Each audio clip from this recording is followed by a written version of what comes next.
We are at the Axalta booth here at the NSRA Street Rod Nationals, and we're going to unveil some cars here this morning. And we should have a contest to see if people can guess what's underneath the cover. I'm with David Lane. How you doing, David? Good, real good. All right. Well, this is a car that David did a restoration on, and that's a little bit different for you. I've seen a lot of your hot rod work. Never done a restoration before. I've built hot rods exclusively. So. All right. Well, that's cool. I'm sure, knowing your previous work, that you did a fine job. What's underneath here? We're going to look at it in a minute, but tell me a little bit of background. It's a 1965 Mustang Fastback. It's a K code, so that was the hypo. It's a numbers matching, date code correct. You know, it's got the paint marks and that kind of thing. And it's a factory GT also. Okay. And was it one of your hot rod customers that had you do the restoration, or was it a new customer? Just information. This is my car. I did this. Oh, this is your car? Actually, this will be left to my younger son. He's always liked these, so I thought we'll build him a car so that when I'm gone, this is what he's got. This is fantastic. Well, this is kind of rare because usually the builders are always doing somebody else's.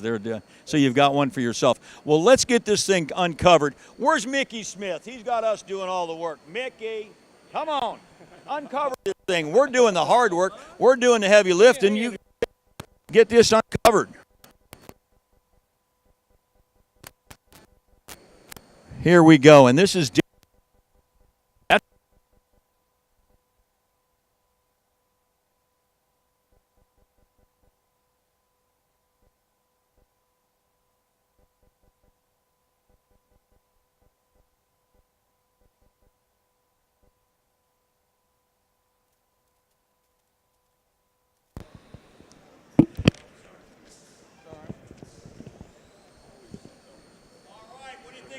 What do you think of that, folks? Looks pretty good, huh?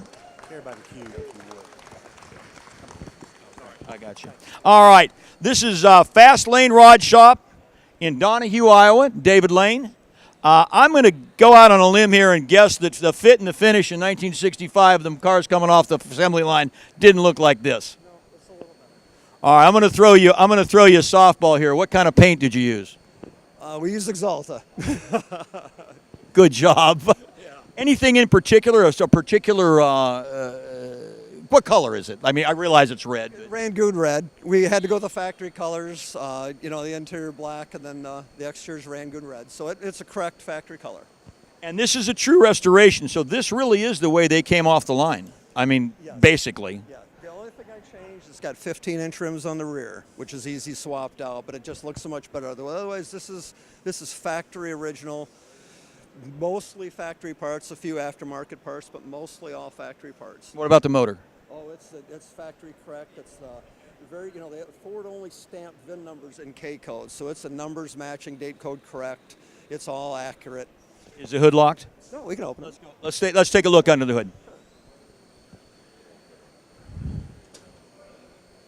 Oh, and of course, in true David Lane fashion, everything is super clean. Yeah. Just this factory the way it came, and it's a GT, so it's got disc brakes, so it's a special master cylinder. It's got a heavier sway bar. That's all factory. So it's just a challenge. Tries to do something a little different. And it's great that you're going to keep it in the family. Yes. We'll see how long that lasts when somebody has to have it. Oh, I don't know. I love this car, man. Very good. Good for you. Well, thank you very much. Okay, it looks great. Thank you, David.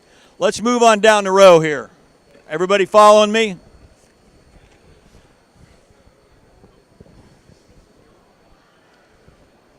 All right, we're back to our guessing games of what's underneath the cover here. Where's Roger at? Roger Berman from Lakeside, Iowa. It's Lakeside Rod Shop. There you go, Rockwell City. Rockwell City. I've known Roger for a little while. In fact, the next two builders have saved me a couple of times on the road. How you doing, bud? Good, good. We got a big vehicle underneath here now. Yeah. Let's talk about it. What is it? 66 Chevy Suburban. 66 Chevy Suburban. Yep.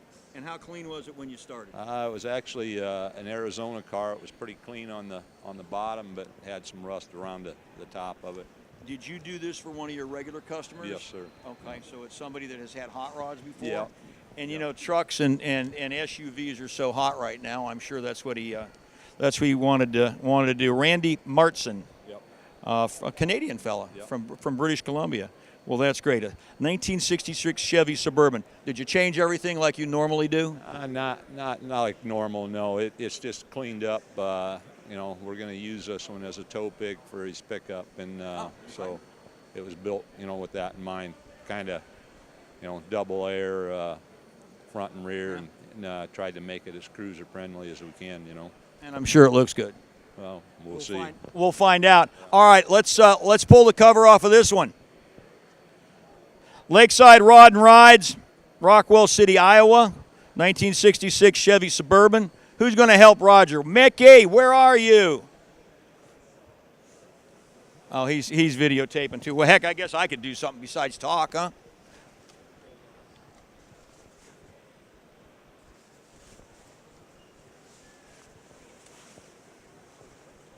Woo. Boy, that's a big vehicle. Very good. So obviously it's down. Where'd Roger go? What's the suspension again? It's a roadster shop spec chassis with air ride. Air ride on a roadster shop. Yep. Wow, that's smooth. Hard to find the two doors like this, isn't it? I mean, they're not as rare as you'd think. No, that's the only Suburban they made. Oh, that okay. It was a two-door. It was three-door was in '67. Okay. And what did you decide on the power plant? We wanted a lot of torque for pulling, so we used an LT4, 650 foot-pounds of torque. You know, and it's a lot lighter than a big block, more torque. So that's what we went with. And he's going to tow with it. Yep. All right. Yeah, the hitch is on it, and backup camera. Oh, that's very cool. Trick. Can we open the hood? Yeah. That all right? Yeah. Let's look underneath the hood. It's John Gilbert, folks. Hi, John. Hey, Jerry. Let's see. We'll slide in and listen to your setup here. Yeah, well, Roger's going to show us the power plant in this 66 Suburban. 66 Chevy Suburban. Woo! Boy, that's a Brand new LT4 with an 8-speed. LT4 8-speed automatic. Looking good. Looking good. And we're debuting it here. Has it driven? Got any miles on it all? Got like just over 100 miles on Oh, it okay. so far. Okay, I'm sure you'll shake it, Yeah, shake it down. you got more to You go. gotta do that. Yeah. Well, it looks great. Well, thank you, Roger. I appreciate it. Thank you. All right, who's next? I got a big old boy from Alabama that's got a car here. Where's my buddy from Alabama? Yeah, I see you. Come on. This is the man in black. This is Johnny Cash outfit here. He's got black on. His truck's got black on. All that stuff. Good, good. Well, this is Will Posey, and Will has saved me a couple times too, I think, haven't you? Maybe once or twice. Maybe once or twice. Well, Will's got a shop down in Alabama. It's not really Gladstone. Are we going to call it Gladstone? Hoax Bluff. Hoax, is that classic? It's Hoax Bluff. I like that. That's cool. That's cool. This is what we're going to see is a pickup truck that he just finished. Let me get my paperwork here.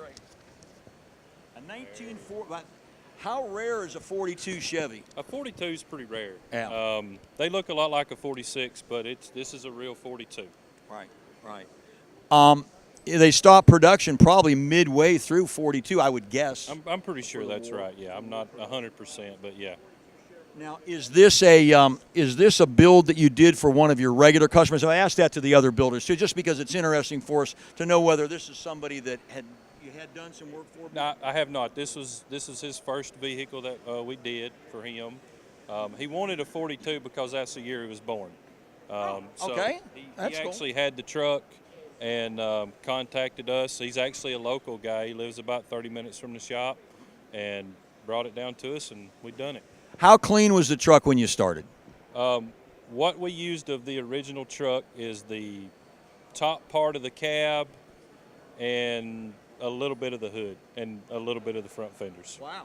So you fabbed everything else? All the whole bed's hand fab, the rear fenders, running boards, the hood top, the back of the cab, door skins. We made all the floor, firewall, floor. Is a 42 a single year model, or did 41 the same? You say 42, 46. 41, 42, 46, 47 are all real same. So did you have to chase some trim on it, or no? We made all the trim. You can do that? Yeah. You're a talented guy. All right, well, let's get this cover off. Somebody's going to have to help me. I can't do it all here. Big Oak Garage. Hoax Bluff, Alabama. Wow. That's pretty. Thank you. What color are we looking at? It's called blue ribbon, and then black. Blue ribbon and black. Let's walk around it. What did you grill was in good shape, or did you have to bang it out? That grill, part of it's original and part of it's aftermarket. We cut it apart and trued the lines up and just cleaned everything up, and then we actually made these trucks did not have trim that went around the grill, so you kind of saw the gap between the fender and the grill. So we made that piece of trim to run around the grill to the front fenders. And you said you fabbed a lot of the lower part. You had Yeah. you had to. These are one-off, machined out a bit of aluminum by Greening Auto Company to kind of mimic the original ones. We made the hood sides with the louvers in them, and made all the running board trim. And Wow. So this took more than a month and a half. Yeah, this was about a 2.5 year build. Wow, good for you. Can you open the hood? Yeah. Hey. We're gonna get the hood opened here. Another cool thing about it is we made a back window frame. None of these trucks had a rear window frame, so it really matches the front window frame. Made the stake pockets. Cool. Well, let's get over here and take a look. All right. There you go. Tell us a little bit about the motor. Um, Guys are videotaping here. The motor's just a Crate 350. Has actually started life as a ramjet. Didn't really like the looks of a ramjet, so I contacted Dave Ulrich from Auto Trend EFI, and that's his tri-power setup. So Nice. Looks sharp. Looks good. Have you had any miles on it yet? Just about two. two miles. Were they fairly trouble-free? Fairly, yeah. I'm sure you'll put a lot more miles on it once you get back home. Boy, that is a sharp interior. Who did the interior in it? Steve Holcomb done the interior out of Knoxville, Tennessee. Very nice. Well, Big Will Posey from Hoax Bluff. It looks good. We appreciate you bringing it out. That kind of wraps up our unveiling here at the Axalta booth. This is Jerry Dixie from Street Rodder Magazine, and I'm sure these builders are going to be with the vehicles for a little while. If anybody's got any questions, stop by. And if you're not here and you're watching this on tape, why aren't you? Get to the Street Rod Nationals.